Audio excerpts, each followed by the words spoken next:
Yes, so good. Hello everyone. I welcome all of you today in today's webinar. Today's webinar has been organized by Society for Empowerment. Society for Empowerment is a non-government organization based in Patna, and it focuses on training, teaching and research. And also, I would like to say that India, in its 75th year of independence, is celebrating Azadi Ka Mahotsav. And on this occasion, our society has actually organized a roundtable conference, a roundtable discussion on this on Azadi Ka Mahotsav, and the topic is peace and happiness. We have two eminent guests here. The guests are Professor Sunaina Singh, who is the Vice Chancellor of Nalanda University. She is also Ambassador of Peace. We have Professor Narayan sir, who is an emeritus professor and a Gandhian anthropologist. Now I request Professor Narayan sir to start with today's webinar. Okay, thank you, Sunaina. Swamshida, there is Yes, sir, you're voice is audible. there. Yes, sir, So you're now audible. today's webinar is peace and happiness. And Yes, sir. I request Professor Sunaina Singh, who is the Vice Chancellor of International University at Nalanda, and she is not only the Vice Chancellor but also the Cultural Ambassador. So I request her to deliver her lecture and अच्छा लग गया oh, and to hello Sunana Swamshita, ma'am, please. Yes, ma'am. Sunana ma'am, unmute yourself. Yes, ma'am. Yeah, Yes, ma'am. you namaskar, conduct it because there is some technical problem. No, sir, there is no technical problem. Sunana ma'am can speak You can now. hear me? Yes, sir, we can hear you. You're clearly audible. Okay. So we are thankful to our viewers also of the Facebook and uh, YouTube who very keenly watch our program, and I hope that today also they will be watching it. And Society for Empowerment has also organized three programs on the school of Nalanda Ancient Nalanda University. And the speakers were also of international repute. And today we have Vice Chancellor of International Nalanda University on peace and happiness. So I request her to present her views on her presentation, Professor Sunaina Singh. We are sorry for that some technical mistake because I am not that expert in computer. So I do not know what has happened to the computer. So I am now doing it with mobile. So please, you make your own presentation. Thank you, Dr. Narayan, and I thank the society for inviting me. Uh, Nalanda, as you know, has had an illustrious history of peaceful, uh, spread of knowledge, the Indian knowledge tradition. Uh, the knowledge tradition that has come down to us, to the present Nalanda, uh, or to the nation at this moment, comes from a hugely honored and acknowledged knowledge tradition which spans back 10,000 years. We have traveled through the long corridors of history, keeping the memory of Nalanda alive, keeping the knowledge tradition alive.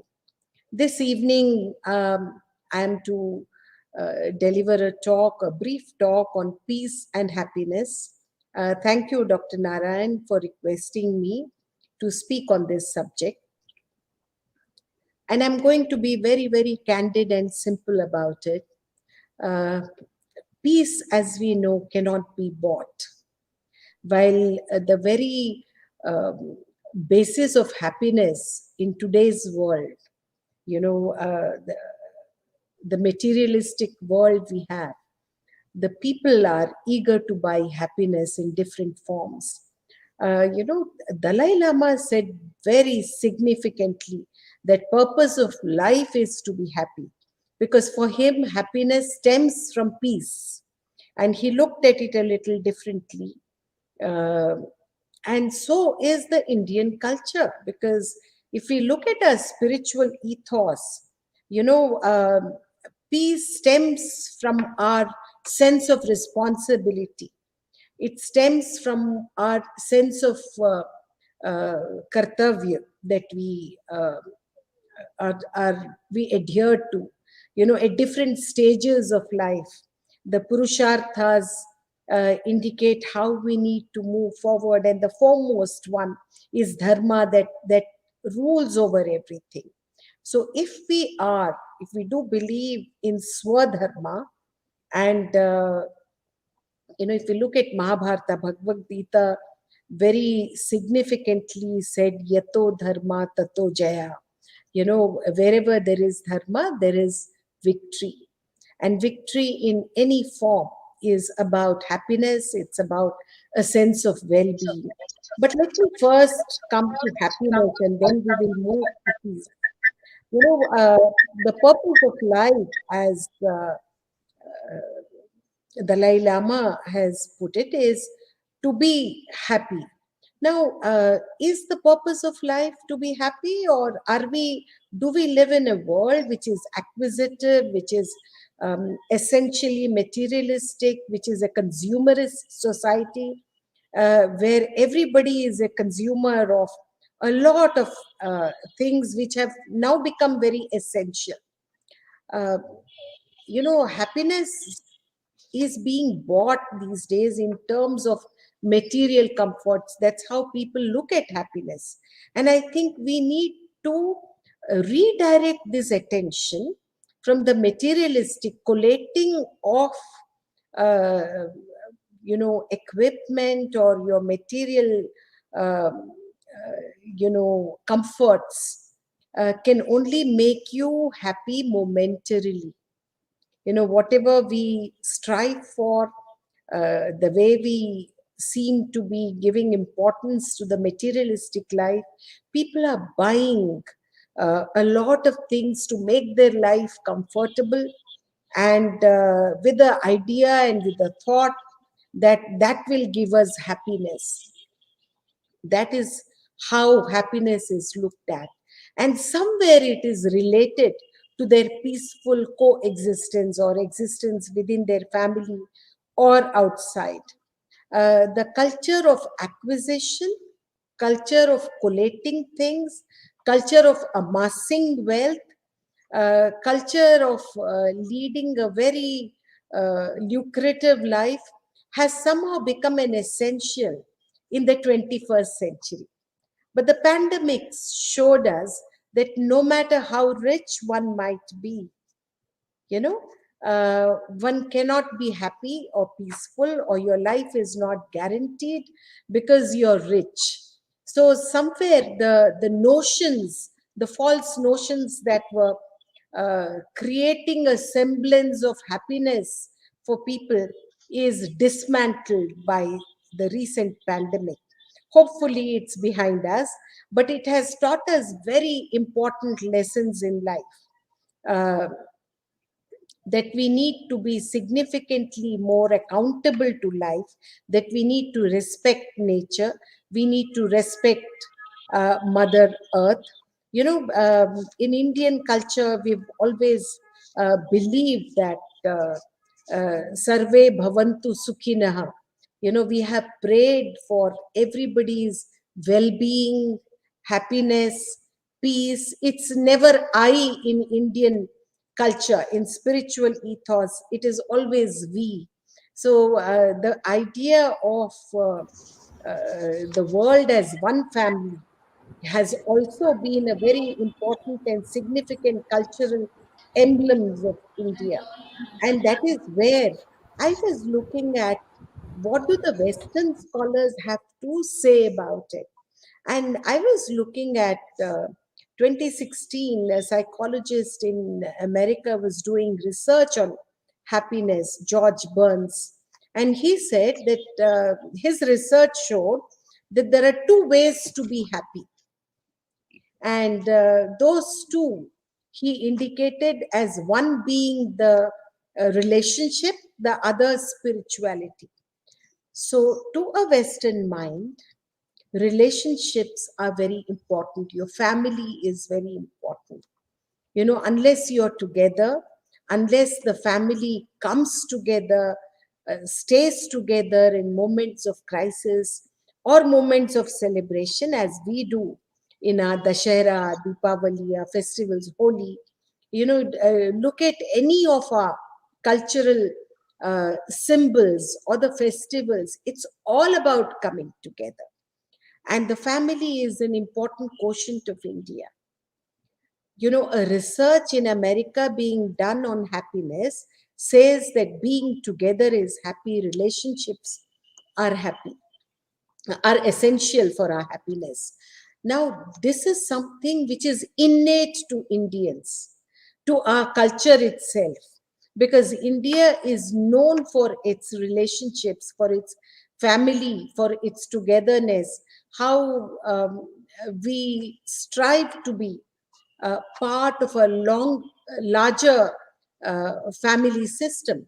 While we are losing it under the influence of Western culture, the family seems to be breaking apart.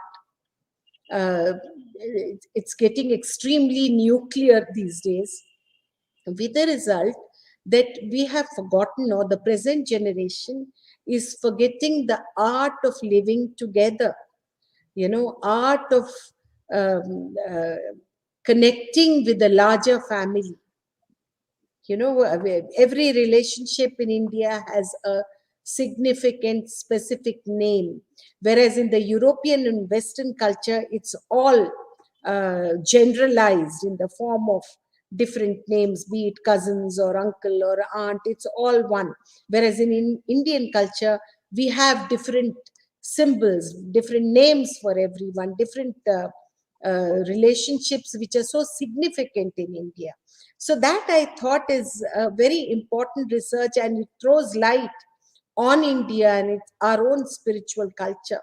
The other, he said, is spirituality that can give us happiness. So, this is where I think William James also said, again, a philosopher from Harvard University who had done his research, he said, if you want to be happy and peaceful, look at India. And this is very important, because somewhere Indians have this ability to rise above their petty problems. We can rise above that, go beyond that, and be very happy within ourselves, be very peaceful. Now that is where I thought it's very significant that we look at our uh, culture itself. How did it look at world? How did it pursue happiness or peace? Because Sarve Bhavantu Sukhinah is a concept. The mantra itself comes from the idea of pursuing or believing in lok kshema. Lok is the world, kshema is well-being. The lok kshema is so very significant. We look at the well-being of the world, and we as part of that ensure that all of us around us, in our neighborhood, in our community, look after each other. This is where India has played a significant role, and the staggering resilience that the West talks about Indians, because they say that when you look at India, the kind of staggering resilience, strength of character that they have, that is the key to their happiness and peace. And I'm going to focus on that because when we talk about resilience, it where does it come from? It comes from gyan and pragya, because if we look at our Indian culture, gyan is knowledge that we all, as we uh, learn about life, the lessons that we seek, our own knowledge systems, the knowledge is valuable only when you turn it into pragya, which is wisdom, as per Indian ethos. So the wisdom that comes with knowledge is valuable. And that is where the mind is controlled by the intellect, where we talk about the intellect, mind, and body, the three components, where the intellect needs to, this is what Bhagavad Gita tells us in terms of Krishna and the seven, the horses, which are the senses, which are controlled by the intellect, and that is Krishna. The senses need to be, the body uh, per se needs to be controlled, it needs to be given a direction. And that is where I think peace plays a very important role. Krishna was sent as a messenger of peace to Kauravas, to, as we all know our mythology, to ensure that Duryodhan and the Kauravas agreed to give those 5 villages to Pandavas so that one could live in peace and run the nation in peaceful manner. Duryodhana, of course, declines. Uh, Krishna, as the messenger of peace, tries to, in different ways, preaches the relevance of peace and happiness, how to live together. But when Duryodhan challenges him and says that he will tie him up, Krishna very significantly says, "Bandh mujhe tu bandh mujhe, ha ha Duryodhan, bandh mujhe." We go by Dinkarji's poetry. Janjeer badhakar bandh mujhe. He challenges Duryodhan. Can Duryodhan tie up an intellect? Can he do that to Krishna? Krishna is the soul of the universe. And how is that possible? A messenger of peace, if that is the message that we have in today's world, when we look the disruptive wars around, when we look at nations throwing challenges at others, I think it's very important then that one looks at India. India has always been a messenger of peace. Our diplomacy is also about that, be it the cultural diplomacy or political diplomacy. We still talk about how we must have discussions and resolve issues. Samvad, which is so very significant in trying to resolve matters. I think that is where happiness and peace uh, is. Because when we look at the world and we resolve that world needs to live in peace, live together with our differences, that is where, I was looking at 6 values of yoga, which is the essential value system of our yogic nature per se. The karma yogis are supposed to be part of. So the 6 essential features or values that can direct man, are so very important. And what are those? You have Dhamma and Sama, Uparti, Titiksha, Shraddha, and Samadhan. If you look at Dhamma, what is Dhamma? Dhamma is, it's talking about, and we are talking about 7,000, 10,000 year old teachings about how people need to live together to bring about happiness and peace in everybody. Dhamma is all about the restrain. How do we restrain our five organs? The senses. How should the mind be controlled? How should we restrain our senses per se? Sama is restraining mind. Dhamma, sama. Dhamma is talking about controlling or restraining the senses. Sama is talking about restraining the mind. Uparti, on the other hand, is a cessation of worldly longings, the desire. How do you give up your desires? How do you control your desires? Because there's no end to desires. The more you desire, the more you acquire, you become more acquisitive. There is the there is no end to one's desires. They can keep mounting up. There could be increasing demands from the body, from the senses, that we need more and more. So the cessation of worldly longings or desire is such an important value of yoga. And you have titiksha. Titiksha is endurance, the tolerance, how we need to learn to live in a world and be tolerant, be enduring a lot of, how the character needs to be strong enough. This is where character building comes, you know. Vivekananda spoke about uh, education to be the character building source.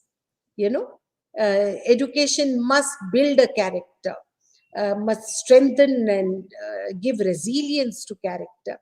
Let nobility be its key. That's what he said.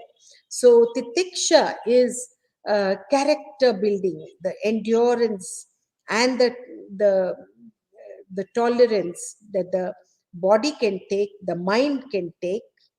During the pandemic, we all tested our endurance, and some of us did emerge a little successful and stronger.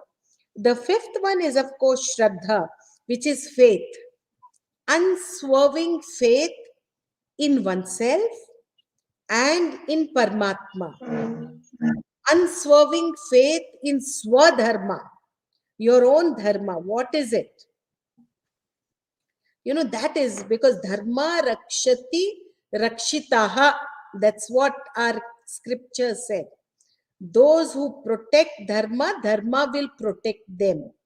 It's so very important that we believe in our cultural ethos and meet them at least halfway, understand before we replicate or try and emulate the Western ethos, because they themselves are looking at India for solutions. Samadhan is the last virtue that yoga teaches us, and that is concentration of mind, consciousness. How do you resolve? How do you look within your own conscience? How do you uh, meditate? How it's also about sadhana. It's about tapasya. How you can build a concentrative power. Now these were our spiritual ethos. As per the yogic dharma, the six values of yoga were very, very important, whether you take Raj dharma or any form of dharma. And that is where I thought it is very essential for us to learn to process and manage our mind and intellect. A man who is not in control of his senses and mind will never be peaceful. We are giving in to temporary, transient pleasures and think they give us happiness. That is not possible. It may, materialistic uh, values may make us happy for a short while. It may give us satisfaction for a short while, but it cannot be sustained. So therefore it's very important that peace is cultivated, and peace comes only when there is a kartavya bhav, a sense of responsibility towards yourself, your family, your community, the state, the nation, the entire world. You know, your responsibility, your duties, these things give you a satisfaction, an inner peace and happiness. So lasting peace is always, while you may not be very comfortable in your materialistic system, but there is a satisfaction that you have been able to lead a life or a path of kartavya or responsibility, your dharma, and that is where peace comes from. I think it's very important to look at. That is why I said, yato dharmo tato uh, jaya, you know, your victory lies. And in that victory lies our peace. Because we need to look at how victorious as an individual one is. And when we talk about victory, it's not about war. It's, if it is about war, it is warring with your senses, with your acquisitive nature, and contributing, moving beyond it and contributing to the world. These were some of my insights that I wanted to share with you, and briefly talk about the notions of happiness today are probably not in place, because we are looking at happiness in a materialistic fashion. I think it's very important. George Burns brings back our attention to how the West and Europeans need to look at relationships and protect them, and because relationships evolve a person as well. So you are defined by your relationship, by your people surrounding you. How do you work with them? How do you deal with them? Who's your family? What do they think about you? How are you leading your life? The relationships, it's so very important. Spirituality, where we need to look at the larger picture of life. What is the purpose of life? Are we to live like animals and be very satisfied in materialistic or whatever we can achieve, or do we rise beyond our own senses? Because in Indian culture and ethos and spirituality, a man can rise up to the level of being a god. You know, uh, you can cultivate. So that is the effort that one must place in oneself, and the belief that comes with it.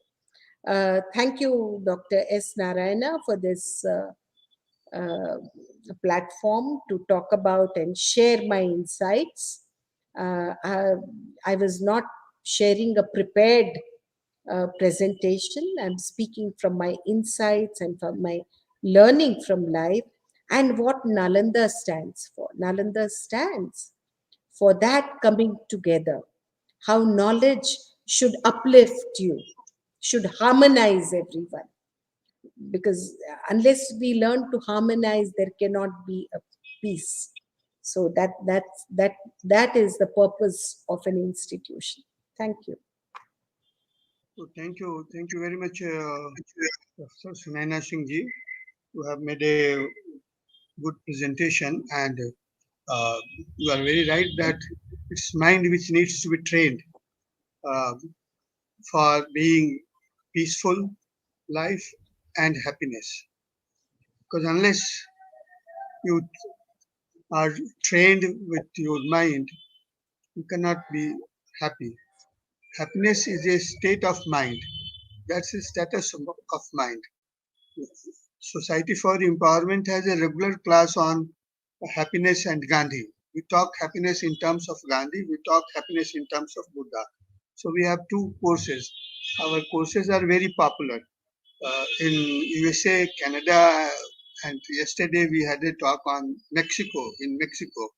So we are doing that very regularly, and the university to which you belong now is a very old place for peaceful and happy life, because there so many great scholars came and they talked about and they spread their message to the world and the people that how one can remain peaceful and how one can remain uh, happy by even by limited resources, which if we talk of the then Nalanda University, which we call as a center of learning, which was at one point of time that was the first center of learning, and how people were coming from such a far off places and living there, and they were very happy. Happily, they learned whatsoever they wanted to learn. Then they wrote, and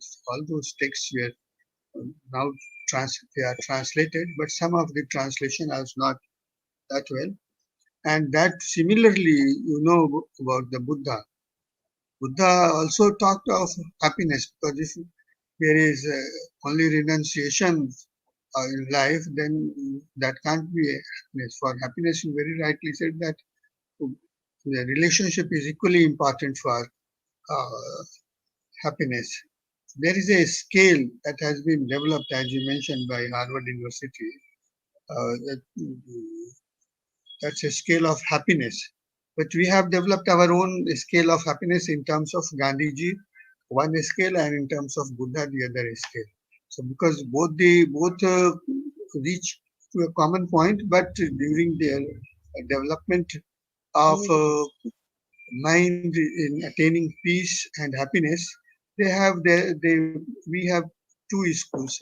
So we follow both the schools, and then we have a common parameters, common scale for happiness and peace that we will share with you sometime when we have that much of time. I think Shwam Sita, there is some questions from Oh, sir, there are no questions as of now. the viewers. Any question? No, there are no questions from the What is, viewers. no question. No, sir. Okay, okay, okay. If it comes, then you may please forward it to ma'am, and then she will. So right now there is no question today. It's good that there is no question.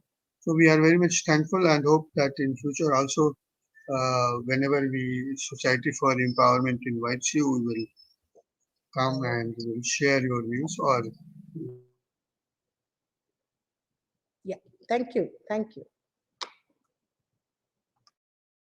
you may suggest our view on peace and happiness. That is our target group because if they become happy, then it will be we can make some positive contribution to the society and civilization. So with these words, I close here and thank you very much. Thank you very much for joining us. Shamsita, please close the program.